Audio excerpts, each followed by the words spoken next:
Ladies and gentlemen, my name is Lloyd Knox, and I represent HitSquad TV, and I want to thank each and every single individual that's tuning in to the Team HitSquad podcast.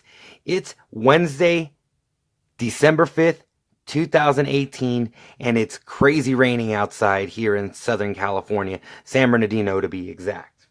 And before we get this entire thing started, I want to give a quick shout out to Anabolix Skate. You can check them out at anabolixskate.com. They have an entire library of wheels currently on sale, as well as t-shirts. Anything that you need, fam, go ahead and go to anabolixskate.com. Use HitSquad TV as your code, and you get an automatic 10% off. So why not try out some of the best wheels on the planet that a lot of people don't really mess with? As a matter of fact, I know for a fact on the other side of the pond, Anabolix is conquering. Over here on this side, you have a lot of other different companies dominating over here in the U.S. market. And Anabolix is crossing over here, has crossed over here for a while now, has an elite amount of skaters representing their brand, including HitSquad TV, which isn't necessarily... We're not skaters, although my wife is a skater. Let me take that back before she bursts through the door and say, "What'd you say?" Of course I'm a skater. But they're looking for the best things out there in roller derby, and I'm very thankful that they reached out to us and we got to hook up and connect together, and we are able to promote them just like they promote us. So anabolixskate.com, make sure you check them out. Same thing with empireskateshop.com. If you need some bearings, you need some laces, you need a helmet, anything that you need, you gotta hit up Empire Skate Shop. And they are offering that extra 10% discount when you use HitSquad TV. I mean, come on. Make it happen. EmpireSkateShop.com. RollerCon passes are now on sale. I believe the hotel thing is open and available. So if you are going to be planning to go to RollerCon, make sure you get that at your earliest convenience, for the fact that every month that passes by, ticket-wise, it gets a little more expensive. And you don't want to wait till July. You don't want to wait till June to try and get your ticket when the tickets were ridiculously cheap at this time, and you decided to want to wait an extra 200 days to get your ticket, and now instead of paying this small X amount of dollars, you're going to pay like 150 or something like that. It depends on what you're going for as well. So make sure you go to rollercon.com, get your passes, get your hotel. I will see you out in Las Vegas, and we're going to have a fantastically good old time. Is it July yet? Also want to give a big shout out to the Big O Tournament. The Big O Tournament is coming this May, from May 3rd all the way to May 5th. 3 days of, quite possibly, with the exception of WFTDA champs, it's probably, if you're looking for the best, the greatest talent to be assembled together, you have to go to Big O. There is no other tournament out there that really features this abundance, like top five with the exception of Gotham. Top 5 is usually always there. Make sure you go, bigotournament.com. And there are a couple more teams that have been confirmed that they are going, and some of them that we have is Denver Roller Derby, which is once again the first time that you're going to see Lady Trample in a Denver uniform. It's going to be great. We have Evil Roller Derby, Montreal Roller Derby with Team HitSquad athlete Miracle Whips, which was just down here, and I believe is actually still down here. I believe Saturday, Sunday, she was out in Sun Valley with Los Anarchists. Monday, Miracle Whips came out to the Inland Empire with the IE Derby Divas. And now, I believe on Tuesday, yesterday, Miracle Whips was with Beach City's Roller Derby. So when you come out to Southern California, to all the athletes that are out there that are thinking about wanting to get trained, there are an abundance of options out here once you hit a particular area. Basically, Southern California is very hungry to learn and to dominate. So anybody that's willing to want to coach, I suggest you hit up Team HitSquad, and we'll help you try and find some places for you to get booked down here. We have a great abundance of connections, and it's just not here in Southern California. We have them across all of the United States, and we are currently building our fan base out in on the other side of the pond with Europe and all of that general area out there. That's what we are working on. So anyways, getting back to it, MRDA teams that we have is the San Diego Aftershocks, Drive-By City Rollers, Puget Sound Outcast Roller Derby, and the Vancouver Murder. With Mrs. Testosterone, aka Reese Lightning, and of course, Mr. Testosterone, Team HitSquad athlete. If you want to get some training with him, he's booking a bunch of boot camps right now. I'm ridiculously proud of the hard work that he's putting through for his own business, for wanting to teach and wanting to travel. And he's booking things right now. I know he's going back to over here in Southern California in January, then is going over to Las Vegas. He also has things booked in Canada. I know he's looking at things out in the UK area as well. So if you want Mr. Testosterone, and better yet, if you want Mr. and Mrs. Testosterone, I suggest you hit them up, because both of them are phenomenal offensively and defensively. And in roller derby, you cannot conquer, you cannot win, you cannot dominate without having an even defensive and offensive prowess. So make sure you hit them up. And as far as junior teams go, we have Pile of Bones Roller Derby.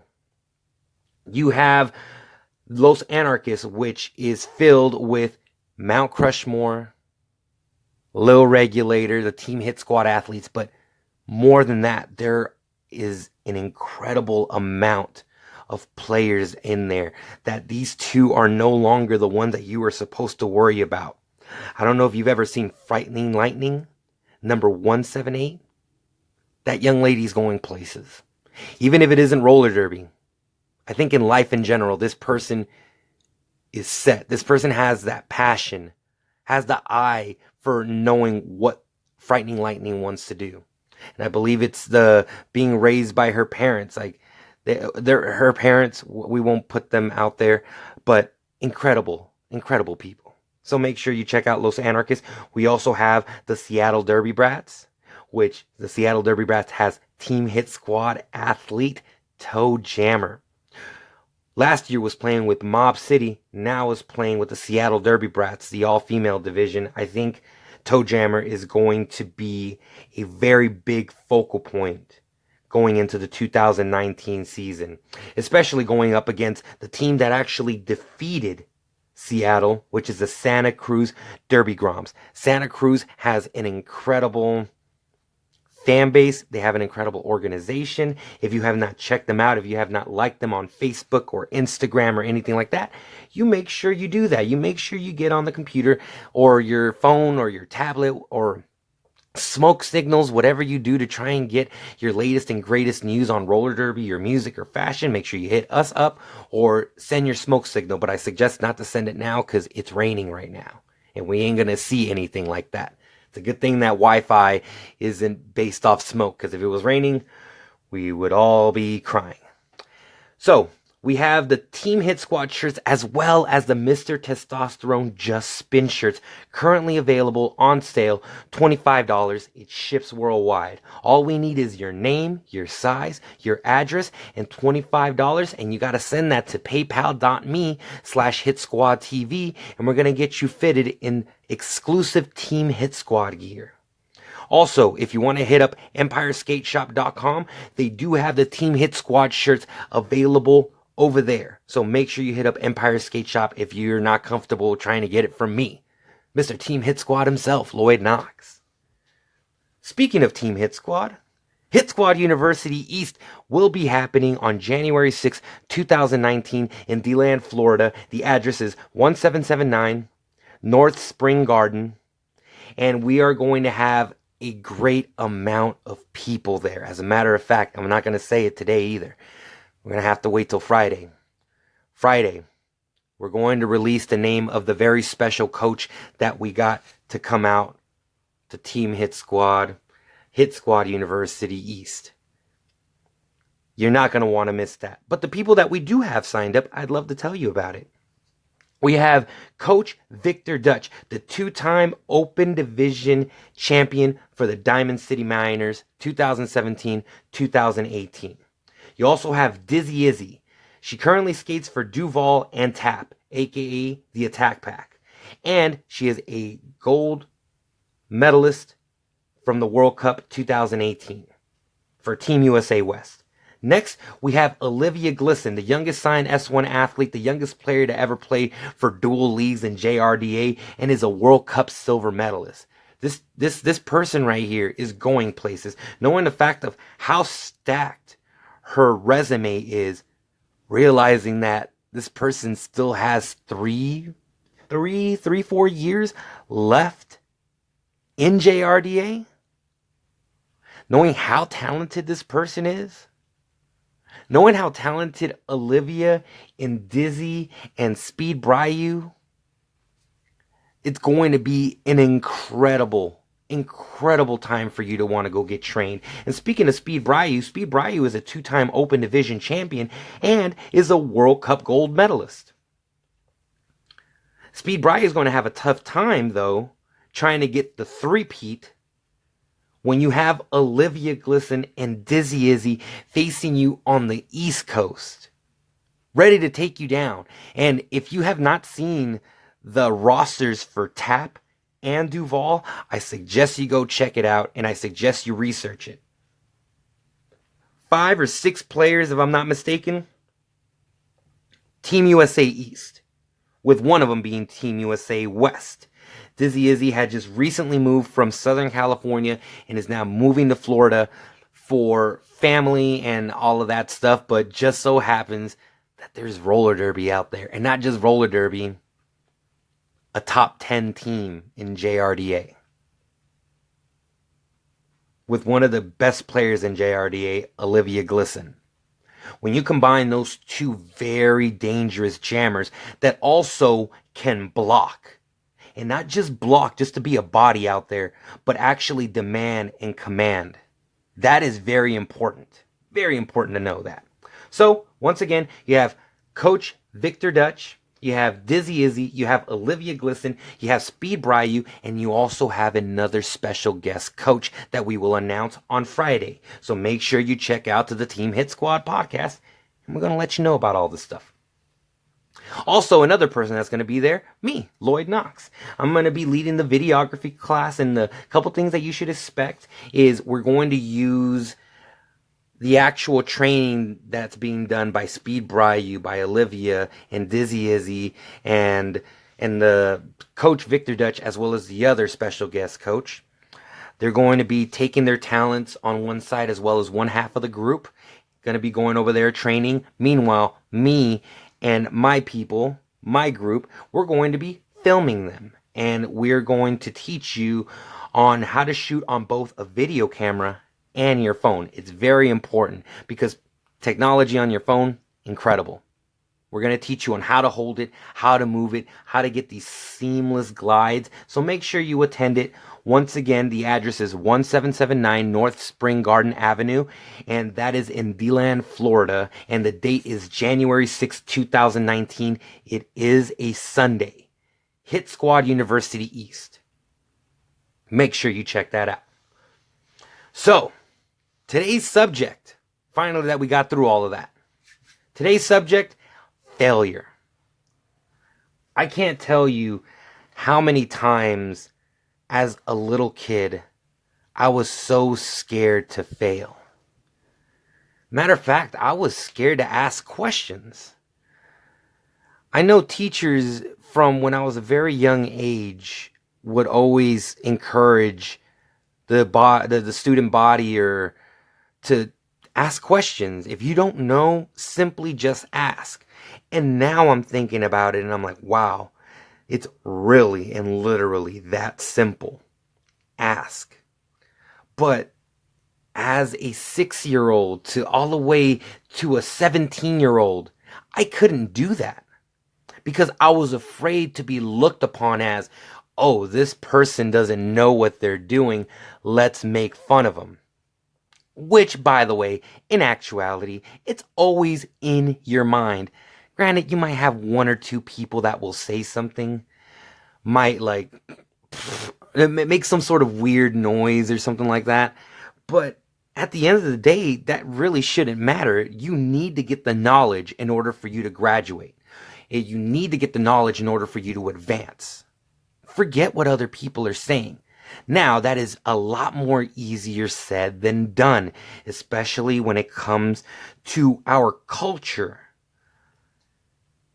Failure is quite possibly my best friend next to my son, Michael, the CEO, Michael. I love failure. Failure has taught me a lot about myself, more than winning has ever taught me. Let's get that out there right now. I love failure because failure teaches you things. It teaches you about your own emotions. Let's go with that. It teaches you how to be able to take a loss.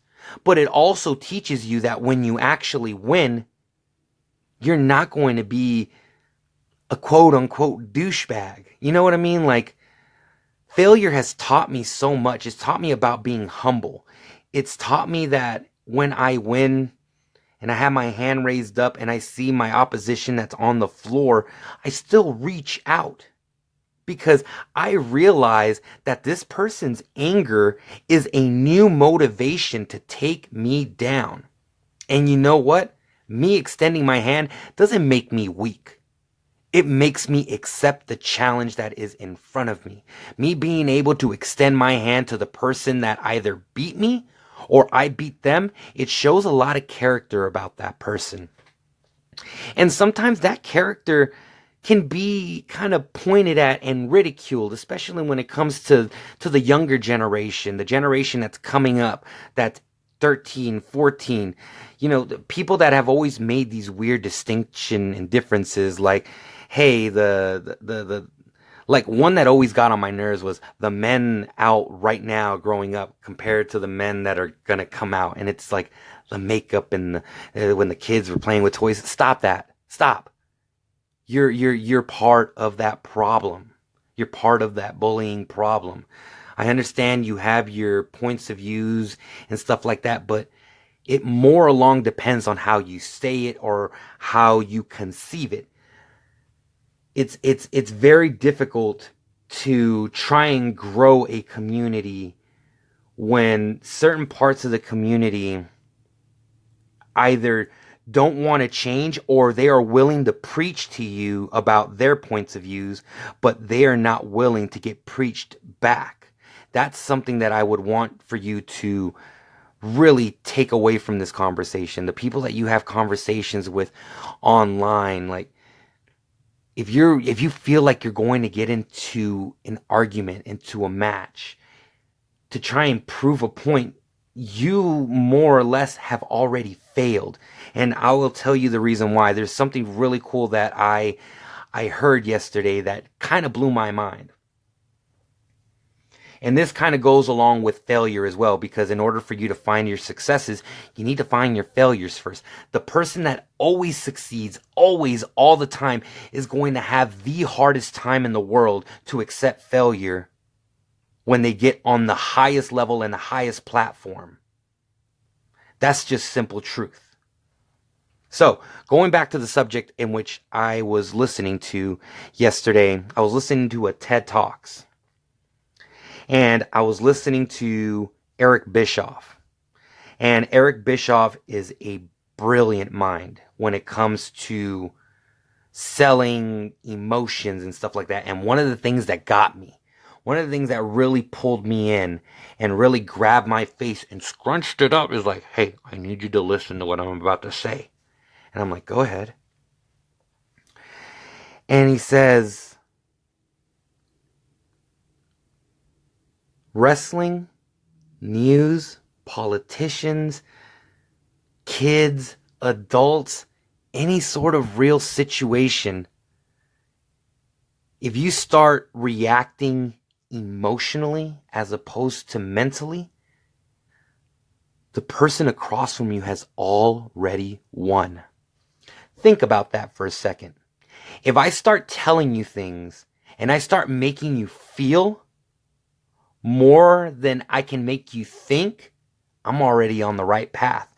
You think about, and I won't get into politics. I'll completely avoid politics, but I will talk about sports. Look at ESPN. ESPN is an entire channel devoted to floating heads. That's weird. Floating heads as in Max Kellerman, Stephen A. Smith, Pardon the Interruption, The Six. There's an abundance of things out there. They figured that it's no longer a real point to try and cover the news. There's no real point to try and cover how many points this person hit, although it is used for statistical reasons. If you look at news coverage 10 years ago, they were still operating on some sort of integrity, on trying to bring you the facts and bring it in the middle and allow you the opportunity to pick whether you're going to go left or right. Doesn't matter. Now, in this current climate, and it spreads along from politics to everyday conversation to sports, it's the same thing. And it's crazy because they use wrestling. They use what wrestling does. Seriously. If you go back and you look to the very beginning of television, there's two things that has stood true to the art form and has been a long running presence on television, whether it be local or international or pay-per-view or anything like that. That is the news and that is wrestling. Those two right there. Not the NBA, not the NFL, not soccer or football, whichever you want to call it. It's wrestling and the news.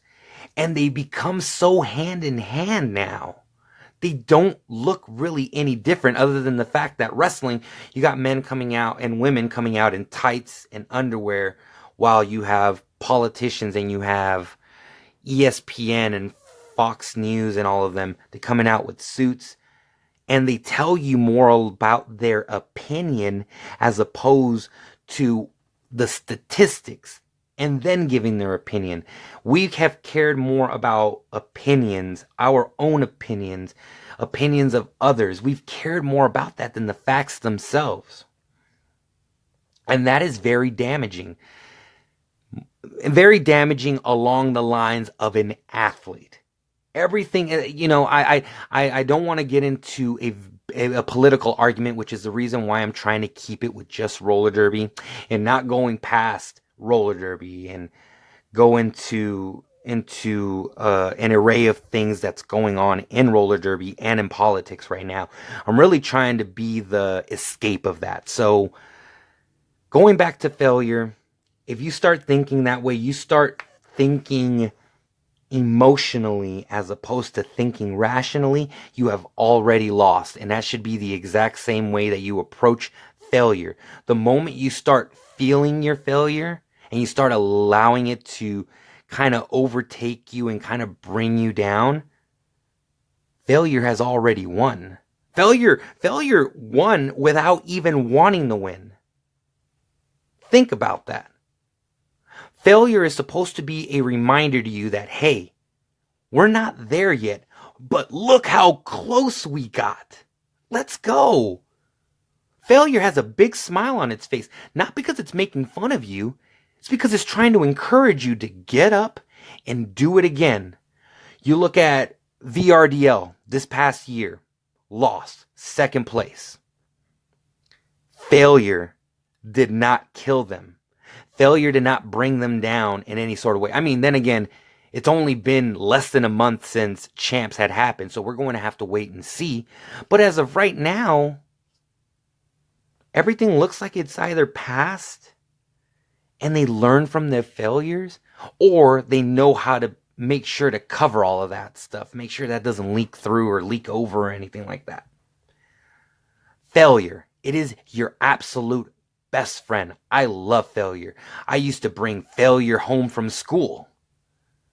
I was terrible in school. Absolutely horrible. My junior year, 2002, 2003, my junior year, I swear to you, I only, out of that entire year, my junior year, I only went to school about 10 or 11 times.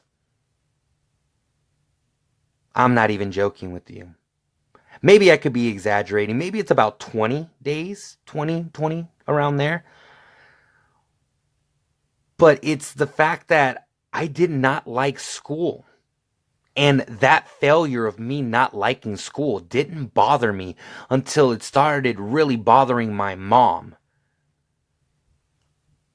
I wanted to just play basketball. I wanted to do nothing else with my entire life other than play basketball. And when I found out that my school required me to have a good attendance and good grades to actually get on their JV team, when I finally got on, I quit. I failed. And failure was more pissed off with me that I just quit like that and I didn't learn anything. I kept moving forward. I stopped going to school. As a matter of fact, and this is weird. So when I would ditch school, I didn't go to a friend's house. I didn't go get high. I didn't go get drunk. I didn't go meet women. I didn't go meet the homies and did some gang related stuff. No. You know what I did? You want to know how I ditched? I went to school every single day. I either walked or I rode my bike down there. And I was at school every single day. But I was on the basketball courts every single day. Every day. There was classes that I would eventually go to every so often just to say hello, thinking like it was just a regular job. Like, hey, how's it going? Cool. All right. Well, I'm going to be out of here for the next 3 months. But that's how I lived my life. I wanted to just play basketball. I wasn't realizing these failures that I was accumulating. And I didn't realize that these things were eventually going to take me down if I didn't grab the information from these failures, open it up, read it, and take that knowledge and move forward. Failure is a beautiful thing to me. And failure makes you fail spectacularly sometimes. Point case an example. When I was there to take my final for, if I am not mistaken, economics class. I got in there, I sat down, my teacher looked at me and he said, "Who are you?" I got up and I walked out. I'm not even playing with you. That's what I did. I sat down, teacher's like, "Who are you?" I was like, "Nope, not for me." Got up and I walked out. And I went to go back to play basketball. A few months later, I forged my parents' signature to send me to a continuation school. I was still afraid to fail. I was covering it with my cool, calm, and collectness. Like, hey, I don't care. Hey, the teacher doesn't even recognize me. That's cool, man. Everyone's going to have a great laugh and this and that. But in actuality, people were laughing years later. I was laughing myself, but I think we were all laughing at my stupidity. At least I was.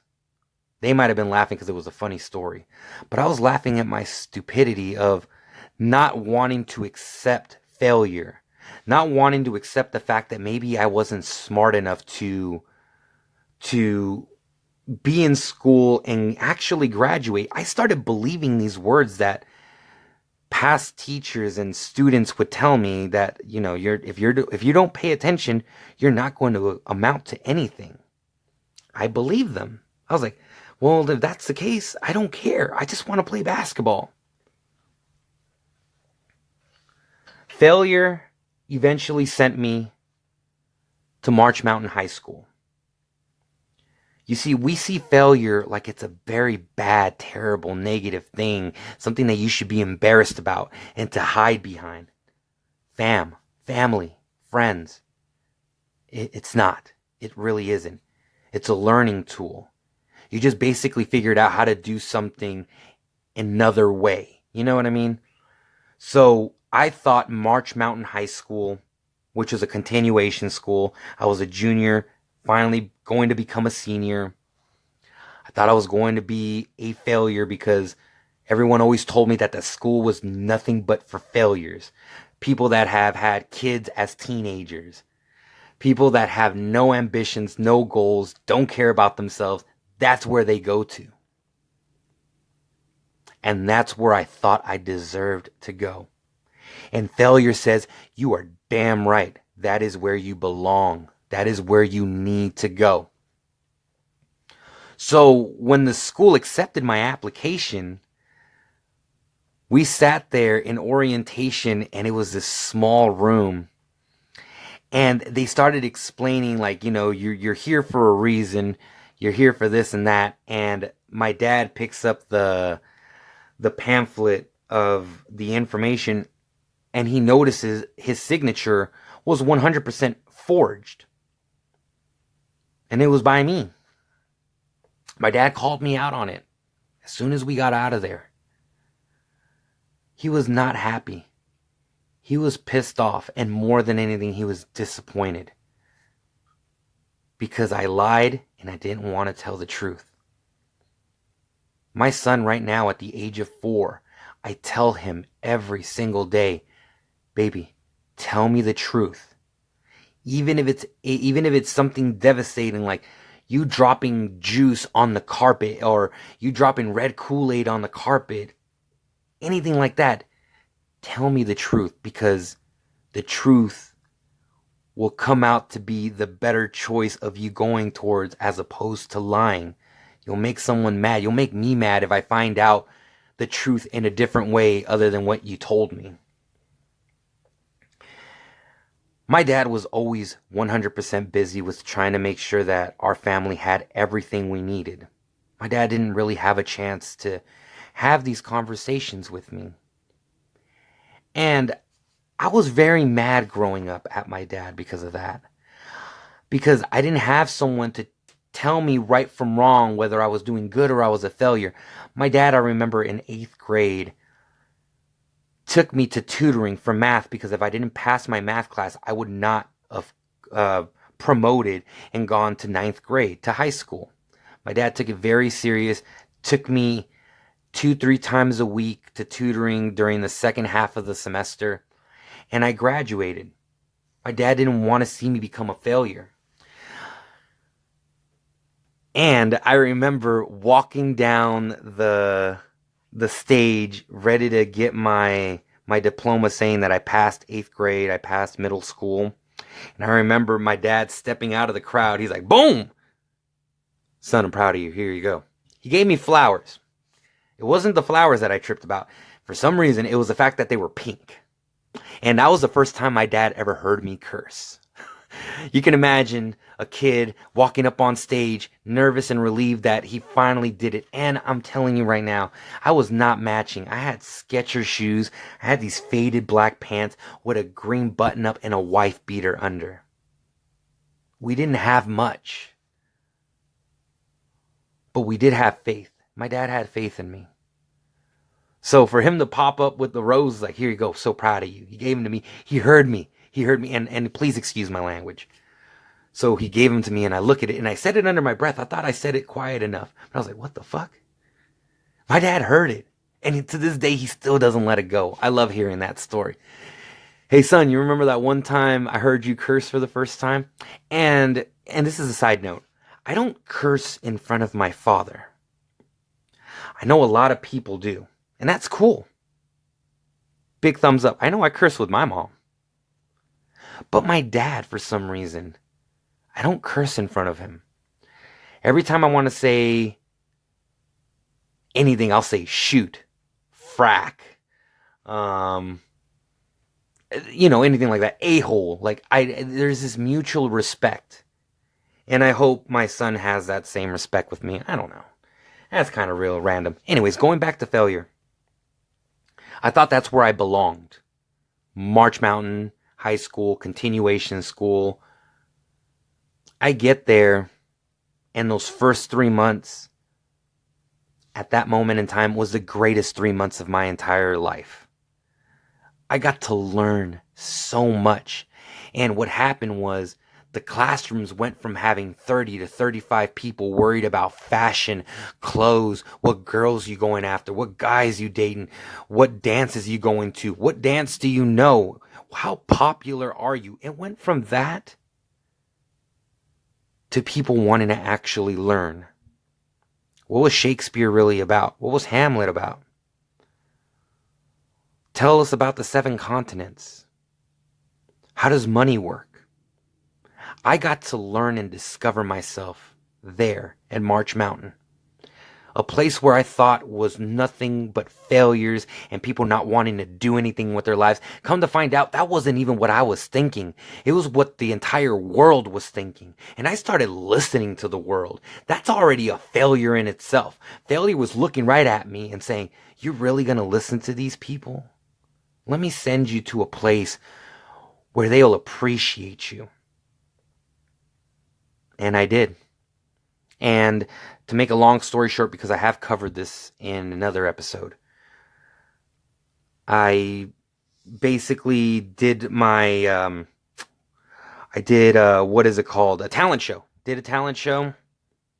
I won that. First place, got a $100 gift card. That felt really good. Oh my goodness, being able to overcome that fear and then people giving you a standing ovation and you win a $100 gift card. I mean, come on, high fives on that. Bam, first place.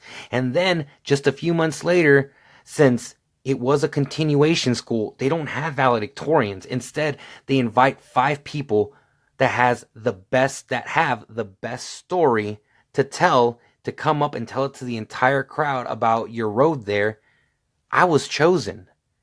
And I wasn't going to do it because I was scared. I was scared of failing and scared of stuttering and all that. And then I realized and remember, I did the talent show. Let's do it. Let's write it. Why not? And failure started like being around me more because I started enjoying it. Like, hey, failure, I like you. You're my buddy. Come sit down right here. What do you think? Of course, failure isn't going to tell you anything. Failure's silent. Failure more or less, it feels like when I fail, I feel like failure is looking at me. Not saying anything, looking at me. That's how I feel failure is. Failure is a look that you kind of give upon yourself, or failure gives upon you. And failure being my absolute best friend, I told failure to, hey, you've been here my entire life. I've tried to fight with you. I've tried to ignore you and do my own thing and be cool and ditch and all of that. Now I realize my real only friend or validation really that I needed at that moment in time was failure. I decided to have failure next to me like my twin brother. We started going everywhere. We started learning different things. We started learning how to produce better, how to write better music, how to write better poetry. What's slam poetry? Let's learn about that. And I was carrying failure with me like my best bud that it really is. And we go learn things. I learned how to do things the complete wrong way. I learned how to fall in public and not be embarrassed by it. It's a failure. Failure was looking at me when I would fall. Give me that like side eye look. You know what I mean? Like, what are you going to do? I get right back up. I'm like, failure, get your hand out of my face. I don't need any help. But I appreciate it though. I appreciate it. And it's always something that I do. That's something that I always have with me. I always deny help, but I always thank them because I want to make sure that they come back around and offer their help again, just in case I do need it someday, somehow. Failure teaches you a lot of things. Failure teaches you about being humble. A lot of people out here are ridiculously cocky for little to no reason. They do things that people already do. For me, for example, I'm a videographer. There's a million videographers out there. I don't know if you've ever heard of a person named Steven Spielberg. Yeah, videographer. Film. There's no reason to be cocky. Be humble. Learn everything you can. I got to where I am at today, where this is my only job, doing this podcast, making music, making videos, making connections, and making roller derby the biggest, best thing that it can possibly be. That's what my goal and what my focus is. Every failure that I've hit thus far I have used it to my advantage. I failed on trying to connect this video to make it bigger. I learned by seeing what was the problem. Why didn't it connect? And sometimes they're just really simple answers like maybe you should have posted that post an hour before. It's learning your failures. It's understanding that failure isn't here to kill you and shame you. Failure is here to teach you. And if you don't want to be taught by failure, I have bad news for you. Failure's here to stay. Failure is going to be here till the moment you pass. So while you are here on this beautiful green earth, while you are here breathing, while you are here existing, while you are here playing your favorite sport, wearing your favorite shirt, better be a Team HitSquad or a Mr. Testosterone Just Spin shirt, just saying, failure is going to be there with you. I suggest you become friends with failure. And you'll realize that you and failure have the exact same goals. You and failure are the exact same person, the exact same thing. Don't deny yourself the possibility of being able to learn or to grow just because you're afraid to fail. Fail. Sometimes I fail on purpose. I've been trying new ways to film, like I hold my handle a certain way and I flip it in a 360 motion and I failed. But it's teaching me like, okay, maybe I won't do it like this. Maybe I'll do it a little slower. You understand what I'm saying? Same thing with you on skates. If you're trying for that apex jump and you can't feel it. Like, oh my God, you're scared. Just jump.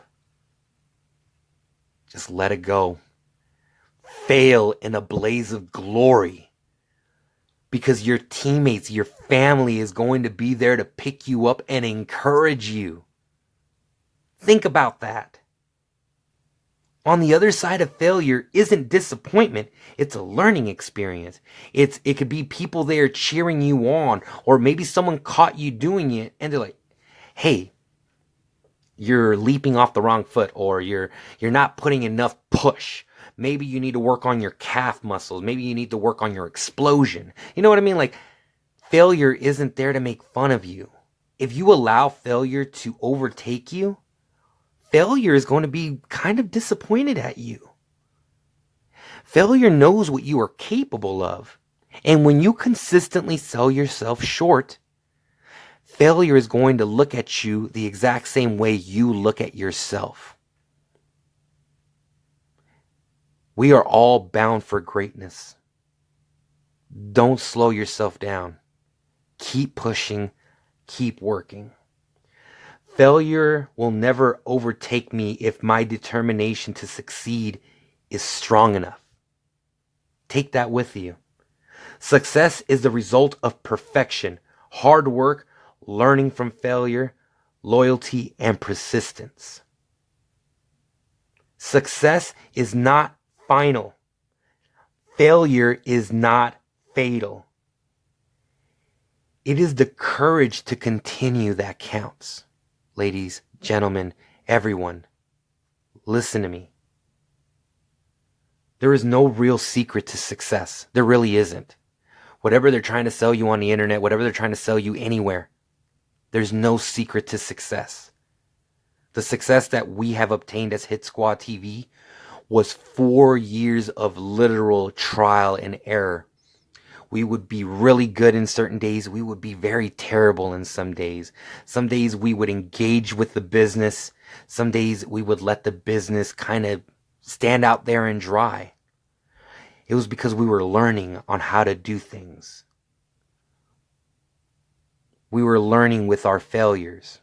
And now that we learned from our failures, and we still are, and I expect myself to continue to make mistakes, it's taught me a lot of great things. It taught me how to do a podcast now without stopping the record button, which is exactly what happened here. All one take. Very super happy about that. These past few podcasts, I've had to pause a few times because I've had to look for research or I had to look for something like that.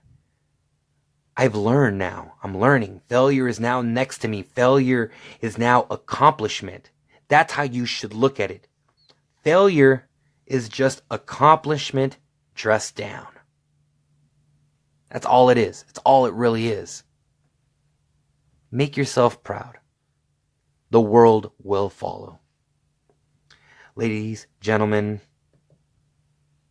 everybody out there, I want to thank each and every single individual that's tuned in to the Team Hit Squad podcast. Before we let you go, I want to give the shout out to Anabolixskate.com, EmpireSkateShop.com. When you use both services and you use the code word HitSquadTV, you get yourself 10% off. So make sure you do that.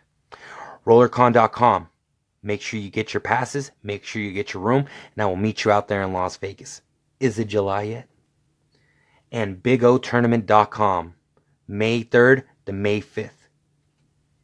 You can go live or you can watch it on the big screen, on the small screen, on your cell phone, whatever you want. They're going to live stream it. I'm telling you right now, their live stream is absolutely phenomenal.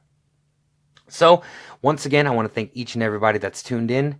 You have all been incredible. You've all been awesome. I hope that we learned a lot today about failure. Failure is not your enemy, but your best friend disguised. You all have a wonderful day. I'll see you tomorrow.